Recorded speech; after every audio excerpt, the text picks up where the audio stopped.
Digital पे shoot नहीं हुआ। पापा बेहोश हो जा, वहां से मैंने पैसा इकट्ठा किया, गया ऑडिशन दिया। अब बम्बई में जब आपकी जर्नी शुरू होती है ना, वो बड़ी रोचक है। रोचक इसीलिए ना क्योंकि नॉर्मल कहानियों में होती है कि मैं इतना पैसा लेके बम्बई आया, मैं सड़क पे सोया, मैं बड़ा पाव खा, ये सब होते हैं। लेकिन आपकी कहानी में क्या अच्छी बात लगी कि बम्बई में लौंडा आता है और आने के साथ जो पहला ऑडिशन देता है वही वो क्रैक कर लेता है, पैसे उसके लिए मिलते हैं और 1 महीने के अंदर अशोकवा जो है वो लखपति बन जाता है। डोमिनोज का ऐड कर रहा है यार, 70,000 रुपया प्रतिदिन उसको मिल रहा है। जी क्या था वो? 1,40,000 मिले थे ना आपको? हाँ, 2 दिन का 1,40,000। तो मतलब बाबूजी को फोन किए कि हाँ भाई? हाँ, अरे मैं खुद ही बेहोश होने वाला था। हाँ, क्या था तो बताइए? मेरे पापा बेहोश हो जाए। अच्छा, इतना पैसा मिलता है क्या? कि कोई गलत काम वाम तो नहीं कर रहा है? मतलब तू तो बन गया। क्या बात हुआ था बताइए। नहीं, अब मुझे एग्जैक्ट बात नहीं पता, लेकिन मैं इतना खुश था जब मेरे को कॉल आया ना, मैं इतना खुश था, मुझे लग रहा था कि मैं बीच पे बेहोश होकर गिर जाऊंगा। बीच पे था, मैं समझ, मुझे लगा पहले तो कोई मजाक कर रहा है। अच्छा। और वो 70,000 बोला तो मुझे लगा कि 17 है।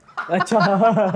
आप तो खुश हैं? हाँ, उसमें भी खुश होंगे उस वक्त तो 17,000 मिल रहे हैं। अरे वो भी बहुत बड़ा था बहुत बड़ी बात है। मैं खुद ही 35-40 लेकर आया था और वो भी टारगेट था कि जब तक ये चलेंगे तब 40,000 रुपया लेके आप आए थे? 40,000 रुपए लेकर आया था। और ये भी था कि जब तक ये चलेंगे तब तक मुंबई में हूँ, वरना 1-2 का 4 घर जाऊंगा वापस और थिएटर करूंगा। क्योंकि ये मुझे पता चल गया था ट्रेनिंग से कि मैं अच्छे से थिएटर, मैं जाके मैंने शो भी किया है हिसार में और टिकट शो किया और वो बहुत अच्छा हिट शो रहा उसका। जाति पूछो साधु की मैंने किया हिसार में। 27-28 की टीम लेके स्पॉन्सरशिप लाया मैंने जाके हिसार में जितने बड़े हॉस्पिटल्स थे, ट्यूशन सेंटर्स थे, वहां से मैंने पैसा इकट्ठा किया। मैंने उनको ये बोला कि हम आपको फैमिली का 500 रुपए का पास दे रहे हैं, आप नाटक देखने आइए, अगर आपको अच्छा नहीं लगा तो मैं पैसे वापस करूंगा। क्या बात, ये कॉन्फिडेंस था। तो जो पहला ऑडिशन जब आप क्रैक किए, वो किस चीज का ऑडिशन था?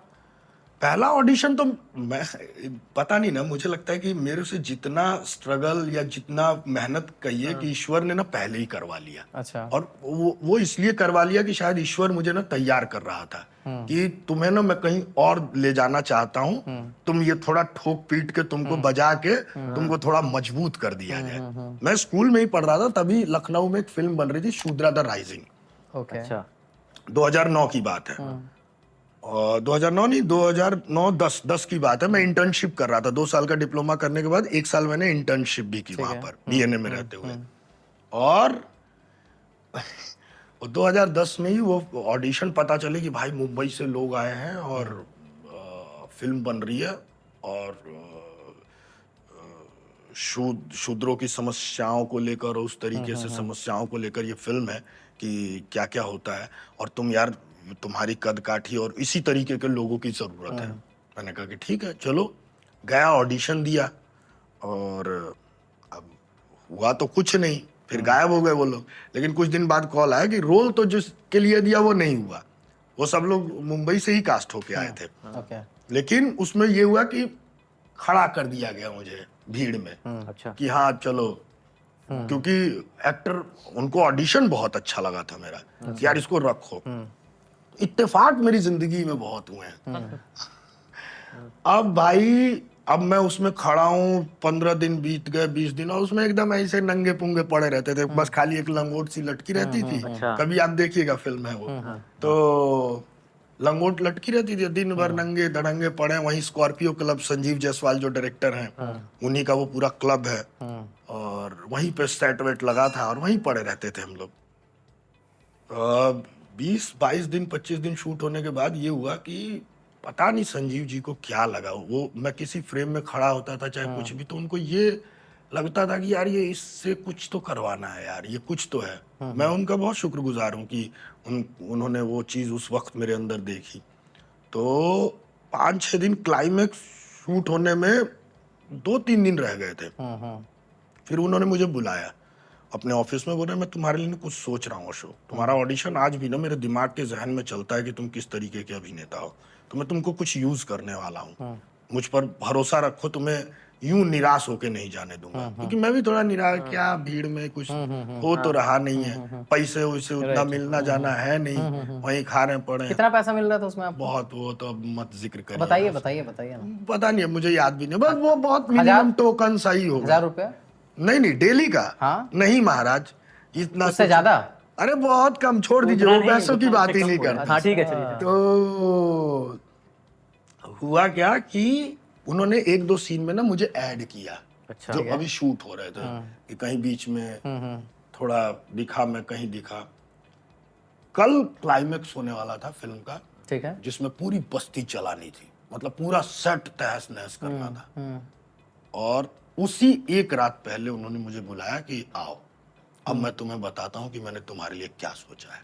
अच्छा। और उन्होंने मुझे फिर क्लाइमेक्स का सीन बताया कि सब मर गए हैं, सिर्फ तुम बचे हो इस पूरी बस्ती में, ओह। और ये मैं सोच रहा हूँ, और बताओ। मैंने कहा क्यों, मैं बिल्कुल करूंगा। बोलते पता नहीं, मुझे तुम पर यकीन है कि तुम करोगे। और उन्होंने पूरा वो एक बढ़िया सा लिखा, एक पन्ने का पूरा स्पीच वगैरह, और फिर वो शूट किया अगले दिन। और वो फिल्म भी डिजिटल नहीं थी, रोल पे शूट हो रही थी। फिल्म पे होती और थी। सोचिए कि उन्होंने इतना रिस्क लिया कि वो बहुत महंगा रोल होता हाँ, है हाँ, अगर हाँ, आप, और बिल्कुल। वो एक वो जो वो सीन है ना मेरा उस फिल्म में, वो सिंगल शॉट सीन है, मतलब उसमें कट वट नहीं है। ओके। वो शुरू हुआ, वो फिर एकदम वो स्टडी कैंप पे चल रहा, एक यात्रा है पूरी, वो 3-4 मिनट का सीन है पूरा, और वो चल रहा है, और एंड कट होता है, और वही कट क्या होता है, उसी के साथ वो डिसॉल्व हो जाता है क्लाइमेक्स। तो अशोक भाई, अभी अभी आपने कहा थोड़ी देर पहले कि भगवान कहीं और ले जाने के लिए तैयार कर रहे थे, जी ठोक बजाकर। जी तो जहाँ ले जाने की तैयारी कर रहे थे वहाँ की बात करते हैं, जी इधर इस साइड। कांस फिल्म फेस्टिवल की बात करते हैं। जी। सबसे पहले तो कॉन्ग्रेचुलेशन आपकी फिल्म सिस्टर मिडनाइट, वो Thank कहाँ you से so प्रीमियर much भी है, यार।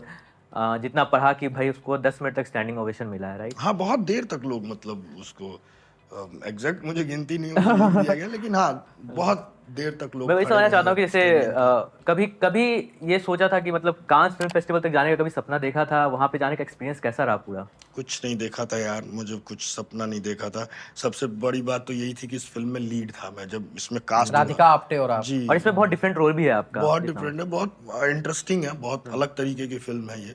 और मैं शुक्रगुजार हूँ और दिलीप शंकर जी का, जो इसके कास्टिंग डायरेक्टर हैं, और करण कांधारी का, जो इसके डायरेक्टर हैं, कि उनको मेरे पे इतना फेथ आया कि वो अपने, मतलब मेरे को उन्होंने कास्ट किया इस लीड के लिए। और फिल्म हुई। अब मुझे तब तक नहीं पता था कि मेरे अपोजिट राधिका आप्टे, ये बहुत बाद में मुझे पता चला, जब मैं कास्ट वास्ट हो गया, और उसके बाद जब मुझे फाइनल फिर ये पता चला कि राधिका, जब वर्कशॉप शुरू हुई, तो मैं तो सोच रहा था अरे ये क्या हुआ, क्योंकि वो बहुत कमाल की अभिनेत्री हैं, और मैंने उनका इतना सारा काम देखा है, और आप उनके साथ आप एकदम पैरेलल वो हैं।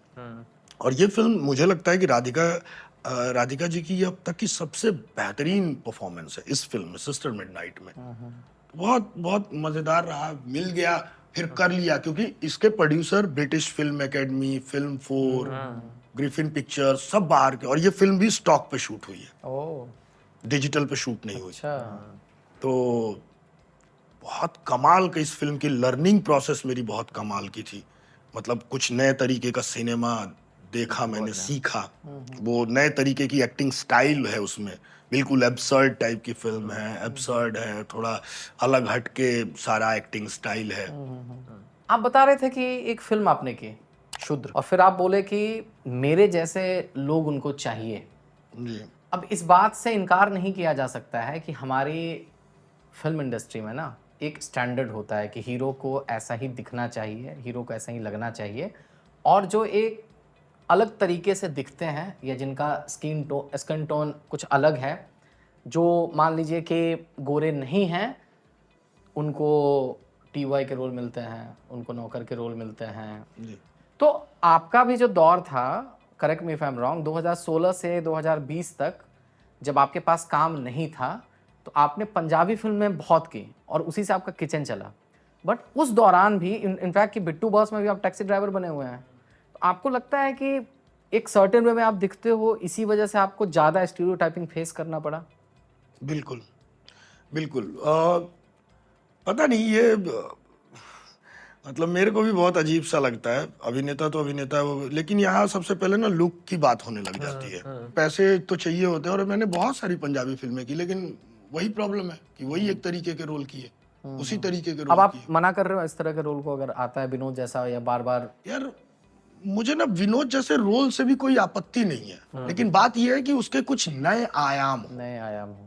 कुछ अलग कुछ तरीके अलग की करने चीजें को हों। दिखाने को मिले। लेकिन अगर आप सेम उसी तरीके से, मैंने पिछले 1-1.5 सालों में बहुत सारा काम मना किया कि नहीं है यार, पता नहीं, मुझे बहुत सारे पैसे नहीं चाहिए विभू भाई, मुझे मन का काम चाहिए।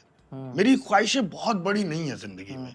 फाइनेंशियली स्टेबल हो गए हो आप, पैसा कितना कमा ये लिए तो हो दुनिया जितना? में कोई नहीं कह सकता कि वो स्टेबल है। आज क्या है और कल क्या होगा ये नहीं कह सकते, लेकिन हाँ, जिसने पैसों की किल्लत देखी है, आज उसके पास इतना, अब उसका इतने का कोई हिसाब नहीं है, लेकिन इतना हिसाब है ना कि मैं अच्छे कपड़े पहन पा रहा हूँ, मैं एक अच्छी सोसाइटी में रह पा रहा हूँ। इवन मेरा मुंबई में एक छोटा सा 1 रूम किचन भी है जो मेरा खुद का है। अच्छा, ठीक है। ओके। मेरे मम्मी पापा खुश हैं, वहां मैंने घर बनवा दिया है।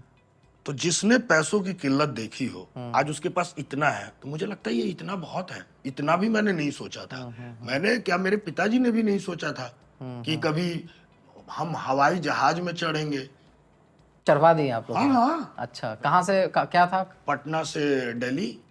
पहली बार फ्लाइट पे कब चढ़े आप? तो सबसे पहली मेरी फ्लाइट की यात्रा थी दिल्ली टू चंडीगढ़। अच्छा। एयर इंडिया की फ्लाइट थी, और मैं सब पूछ के कैसे जाना होता है, एयरपोर्ट पे क्या करना होता है। तो मेरा एक बैचमेट था अजय राज तोमर, जो हम लोग 6 लोग एक साथ रूम में रहते थे। तो उसने मुझे वो जा चुका था फ्लाइट से, वो अच्छे घर से था, तो उसने अपना वो देख चुका था, यात्राएं कर चुका था। तो उसने मुझे बताया जइयो गेट पे वो देखेंगे, फिर अंदर जाएगा, फिर एक लाइन लगी होगी, वहां ऐसे करना है, फिर आगे चेक इन होगा, ये होगा वो होगा। और मैंने कहा कि ठीक है भाई, अब गया, देख रहा हूँ ये अब का। मैं तो एक बार बोर्डिंग करा के फिर दूसरी में उनका, ये भी यहाँ से निकल के यहाँ कुछ लाइन में, उस लाइन में भी कुछ लग गया। लेकिन वो लाइन, वो दूसरी चेक इन की लाइन थी, मुझे जाना था सिक्योरिटी में। तो फिर मैं पूछ पाछ के कि यार ये हो गया है मेरा, आप बताइए कहाँ जाना है। अच्छा, वहां जाना, ठीक है। तो इस तरीके से वो बहुत कमाल था, वो पहला सफर तो बहुत कमाल था। लास्ट तक रुके हो, मतलब क्लिप आपको इंटरेस्टिंग लगी, तो subscribe to digital commentary clips. और फुल पॉडकास्ट तो इससे भी ज्यादा इंटरेस्टिंग है, जिसका लिंक आपको डिस्क्रिप्शन बॉक्स में मिल जाएगा।